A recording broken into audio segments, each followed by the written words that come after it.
Bonjour à tous. Bienvenue au réseau de surveillance côtière citoyenne de la Côte. Dans cet espace, nous explorons les clés pour comprendre, protéger et gérer nos côtes de manière résiliente. Ce chapitre est la troisième partie d'une série de 9 épisodes consacrés à un sujet fascinant, les profils de plage. Dans cette vidéo, nous découvrirons les différentes façons de mesurer le profil d'une plage. Des méthodes simples aux technologies avancées, il existe une solution pour chaque besoin.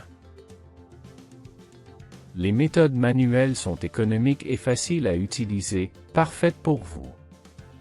La méthode Emery utilise 2 tiges et une corde pour mesurer les pentes. Le tuyau d'arrosage, quant à lui, exploite le principe des vases communicants. Le profileur créé par Puleo et ses collègues en 2008 est un outil incroyable. Une seule personne peut l'utiliser pour mesurer la plage avec précision et rapidité. Son faible coût et sa simplicité d'utilisation en font un outil idéal pour la surveillance de nos plages à long terme. Nous approfondirons cette méthode dans de prochains épisodes.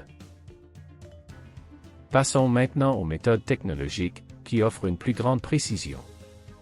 Le niveau et la mire optique permettent des relevés détaillés, tandis que la station totale permet des mesures tridimensionnelles très précises. Elle nécessite un équipement sophistiqué et une formation spécialisée. Les méthodes numériques sont les plus modernes. Le DGPS et le LIDAR nous fournissent des données très précises sur de vastes zones. Les drones permettent de créer rapidement des modèles 3D de la plage. Cependant, ils sont très coûteux. Le choix de la méthode dépend de vos objectifs. Pour un suivi fréquent et des ressources limitées, les méthodes manuelles sont idéales. Si vous avez besoin d'une grande précision et que vous disposez d'un budget limité, les méthodes technologiques peuvent être plus adaptées.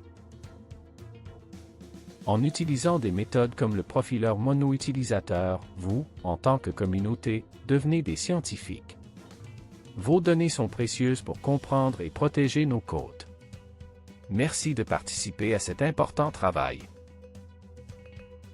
Merci de nous rejoindre dans cet épisode et n'oubliez pas de consulter les autres parties de la série.